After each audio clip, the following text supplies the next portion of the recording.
Polres Maluku Tenggara. Mungkin sampai sejauh ini bagaimana proses?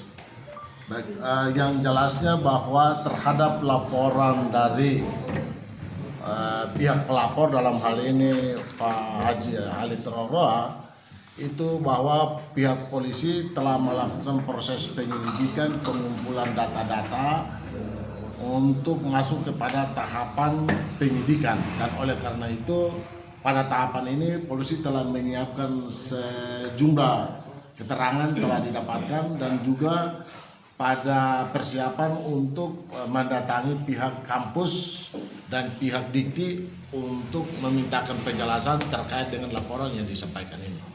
Itu pada tahapan proses yang sementara berjalan. Mungkin terkait dengan konferensi pers yang dilaksanakan oleh tim kuasa hukum di Jakarta. Ya, yang itu. mengaku bahwa tidak cukup bukti yang dilaporkan oleh klien Bapak. Baik, ini yang perlu kami dudukin masalah. Yang pertama, kami setelah mendengar informasi dan membaca hasil konferensi pers yang dilakukan oleh tim kuasa hukum yang diberikan oleh saudara Hasim Rayaan kepada mereka, dari hasil konferensi itu kami mencatat ada 6 yang mereka sampaikan, tapi dari hasil keseluruhan konferensi pers itu kami merasa lucu, merasa geli dalam hati sendiri, karena kami melihat bahwa sesungguhnya apa yang mereka sampaikan mereka tidak mengerti. Mereka adalah pemula-pemula yang mencoba mencari popularitas. Kenapa saya katakan demikian? Dari hasil keterangan mereka ada satu. Yang pertama, mereka katakan bahwa data dikti yang disampaikan oleh Pak Halid Roroa sebagai pelapor itu fotokopi. Itu menunjukkan bahwa mereka tidak mengetahui apa sesungguhnya yang dilaporkan oleh klien kami. Yang jelasnya bahwa klien kami melaporkan data dengan data dikti itu karena ada laporan secara resmi, data surat menyurat yang dilakukan, lalu ada asli. Tetapi fotokopi itu dilaporkan nanti apabila yang bersangkutan diperiksa diminta lihat asli, dia akan perlihatkan. Itu terkait dengan dokumen dari data dikti. Tapi mereka tidak tahu sehingga mereka bilang fotokopi. Itu menunjukkan bahwa mereka bertanya tapi mereka tidak tahu masalah. Yang kedua, mereka juga mengatakan bahwa pihak yang berwenang nanti memberikan penjelasan terkait dengan ijazah. Memang jelas itu memang perguruan tinggi. Tapi perguruan tinggi sudah memberikan data itu kepada LLDT memperoleh data itu data dari perguruan tinggi yang bersangkutan. Jadi data dari perguruan tinggi itu sudah disampaikan ke LLDT dan data itu valid. Tidak mungkin LLDT itu memperoleh data lalu dia mengeluarkan, dia bukan penyelenggara pendidikan, tetapi dia koordinator. Maka seluruh penyelenggara pendidikan wajib melaporkan itu ke Dikti, dan oleh karena itu data itu bersumber dari lembaga tidak mungkin membuat perbedaan. Itu dari keterangan itu juga menunjukkan bahwa mereka tidak tahu masalah. Yang berikutnya dari penjelasan mereka juga terkait dengan pangkalan data itu, ya benar. Pangkalan data itu karena apa? Tuntutan undang-undang tentang transformasi informasi. Jadi terbukanya informasi ke publik itu merupakan kewajiban seluruh penyelenggara negara. Dan oleh karena itu lahirnya LLDT itu membuat transformasi tentang penyelenggaraan pendidikan. Sehingga informasi itu tidak mungkin suatu lembaga negara memberikan informasi yang tidak benar. Justru hadirnya negara ini untuk memberikan informasi yang benar kepada rakyat. Tapi mereka menganggap itu sekedar informasi saja, lalu informasi dia dengan dugaan bahwa informasi itu tidak benar. Justru itu lagi saya kembalikan, mereka justru sesungguhnya tidak mengerti persoalannya tentang apa yang mereka bicara. Yang berikut terkait dengan LBH Hari melakukan konferensi tentang ulangan. Justru mereka memberikan keterangan-keterangan membantah laporan yang tidak benar. LBH Hari mendudukan masalah. LBH Hari menyampaikan dugaan itu ada 6 masalah. Mereka baru jawab satu, mereka bilang kita ulang-ulang apa. Berarti saya kembalikan, mereka juga tidak mengerti masalah. Hanya mereka mau berbicara-bicara bagi suara seperti yang kami lakukan di LBH Hari. Mereka baru belajar dan kami tahu jam terbang mereka. Sehingga kemampuan mereka terukur, terstandar. Dan kami tahu sampai sejauh mana mereka bisa berbicara tentang fakta ini.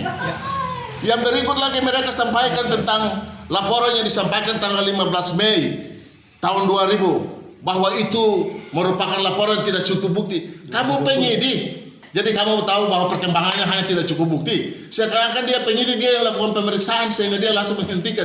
Itu juga menunjukkan bahwa dia tidak mengerti tentang proses pidana. Kenapa? Karena dari bahasa juga dibilang silakan pelapor mengajukan bukti-bukti asli. Dari sinilah kita mengukur bahwa dia berbicara, dia mewawancara, tapi dia tidak mengerti masalah. Bahkan proses pidana yang dijalani juga dia tidak mengerti. Oleh karena itu bagi saya untuk membuat pelajaran kepada masyarakat bahwa apa yang dilaporkan oleh Pak Halid merupakan suatu fakta laporan. Laporan itu didasari dengan data-data yang dia miliki. Yang minimal data yang dimiliki itu ada surat menyurat. Beliau sudah mendatangi perguruan tinggi yang bersangkutan, beliau mendapatkan data resmi berdasarkan surat menyurat. Dan dari proses pendidikan yang dijalani oleh hasil menimbulkan tanda tanya, sehingga fakta itu menunjukkan bahwa perolehan ijazah itu tidak benar. Itu yang merupakan permasalahan. Dan oleh karena itu bagi kami bahwa ada permintaan dari kuasa hukum untuk menghentikan penyelidikan, itu saya merasa lucu juga. Penghentian penyidikan jika tidak tercukup bukti apabila proses itu sudah berjalan. Ini dalam proses penyelidikan disuruh menghentikan bagaimana? Dia tidak mengetahui prosesnya kalau begitu. Lalu yang memalukan lagi, dia menggunakan peraturan Kapolri yang sudah tidak berlaku. Karena peraturan Kapolri nomor 12 tahun 2009 itu peraturan yang sudah tidak berlaku lagi karena telah diganti dengan peraturan Kapolri nomor 18 tahun 2012. Sehingga dengan demikian dari tadi awal saya bilang mereka tidak mengerti, betul, karena mereka juga menggunakan sumber hukum yang mereka tidak mengerti, itu sudah tidak berlaku. Nah, itu kekeliruan mereka. Lalu terhadap proses ini perlu saya dudukkan masalah. Dugaan pemalsuan ini andaikan, karena ini ada ditemukan fakta, ada upaya-upaya yang dilakukan oleh pihak terlapor untuk mendatangi kampus, untuk mengeluarkan keterangan seakan-akan bahwa dia itu punya ijazah benar. Hati-hati. Kami kuasa hukum perlu menggarisbawahi hati-hati, karena kami memiliki data valid bahwa Dikti telah mengeluarkan proses pendidikan yang bersangkutan, dan apabila kampus juga mencoba karena dipengaruhi oleh oknum tertentu, maka oknum siapa yang mencoba mempengaruhi perguruan tinggi merubah keterangan, perguruan tinggi pun akan kami lapor ke Mabes. Karena kami punya data cukup valid, kami punya konsekuensi jelas dalam menuntut permasalahan. Karena ada upaya-upaya itu bagi pengacara yang mau mencoba untuk mempengaruhi, melahirkan suatu keterangan-keterangan yang pada akhirnya mau merubah keadaan. Siapapun orang yang berada di balik itu kami akan proses. Kami akan melapor dalam turut bersama-sama membuat suatu kejahatan. Karena kejahatan ini siapa saja. Termasuk pihak kampus juga. Biar pihak kampus pun yang mencoba, karena kampus sudah melaporkan data melalui, kami sekarang bersama dengan Dikti. Dikti itu lembaga negara. Kalau kampus mencoba untuk membuat satu lagi kepalsuan keterangan, izin operasional kampus bisa dicabut. Kami akan menyeret kampus juga untuk terlibat dalam membuat kejahatan. Mudah-mudahan kampus tetap komitmen konsisten terhadap keterangan data yang telah disampaikan ke perguruan tinggi. Jika dia mencoba merubah keterangan dan membenarkan yang tidak benar, itu menjadi tanda tanya. Karena apa? Logika hukumnya adalah seseorang masuk kuliah itu hanya 1 tahun melahirkan ijazah, itu tidak benar. Konkret saja, kalau dia merasa benar, kenapa dia harus pakai pengacara sekian banyak-banyak? Datang bawa ijazah aslinya, datang bawa ini saya punya judul skripsi, saya punya dosen pembimbing, siapa yang memuji saya pada saat itu sehingga saya berhak mendapatkan ijazah. Kan logika-logika yang sederhana saja itu meloloskan dia dari semua hal. Sekarang menjadi pertanyaan, judul skripsinya siapa, pembimbingnya siapa waktu melakukan pengujian, siapa penguji pada saat mengajukan ujian skripsinya, dia sebutkan, bawakan dia. Karena logika kita sementara kan kuliah 1 tahun tidak mungkin manusia super apapun dalam sistem pendidikan yang sekarang itu harus melalui jenjang yang telah diatur 4 tahun atau 3 tahun setengah baru bisa seluruh mata kuliah itu harus diselesaikan. Kalau hanya 1 tahun kuliah di semester berdasarkan data pangkalan data yang dimiliki oleh Dikti pada tahun 2002, 2003 ganjil dan genap saya langsung dapat ijazah, kan itu menjadi pertanyaan. Justru itu proses itu yang menjadi persoalan bagi kami. Oke, bagaimana terakhir pendapat Bapak apabila ada penyelesaian kekeluargaan antara klien Bapak dan Ya kalau saya kira bahwa terhadap permasalahan ini kan inti permasalahan yang bersengketa adalah pihak lapor dan terlapor. Ya. Kalau melakukan upaya itu dia kembalikan kepada yang bersangkutan, ya kami sebagai kuasa tetap pada posisi menerima apa yang dikehendaki. Yang menjadi persoalan adalah kami luruskan lagi bahwa yang dilaporkan oleh rekan kami ini Pak Halid Roroa ini dalam kapasitas dia sebagai advokat itu garis bawahi.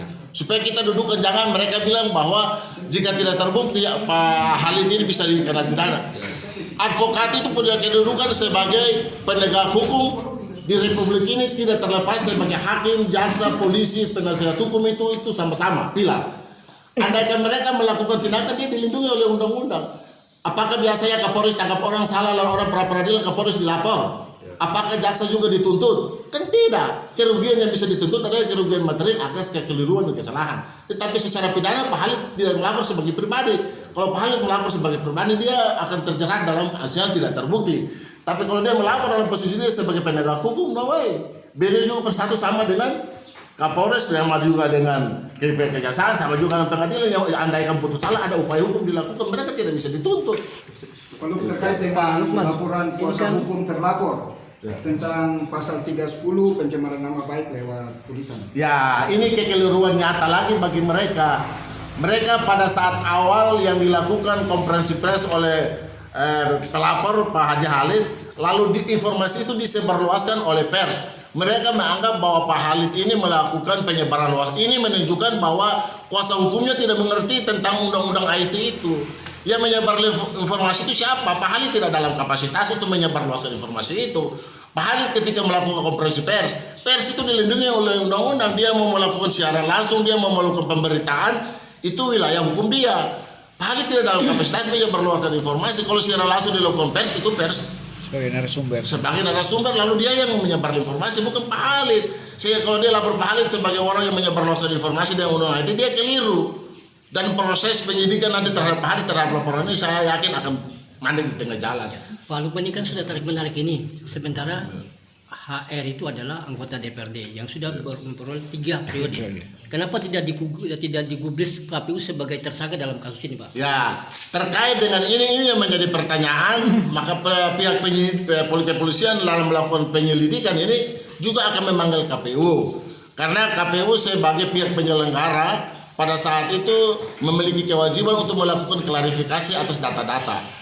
Dalam hasil klarifikasi itu ada jelas perbedaan yang menyolok antara ijazah dan transkrip nilai. Kenapa KPU bisa melolos,kan dia sebagai calon dalam perbedaan? Seharusnya ada berita acara pada saat itu. Berita acara tentang perbedaan itu yang dapat dia perlihatkan. Tentang perbedaan penulisan ijazah itu beda, salah, ada kekeliruan dari kampus itu ada.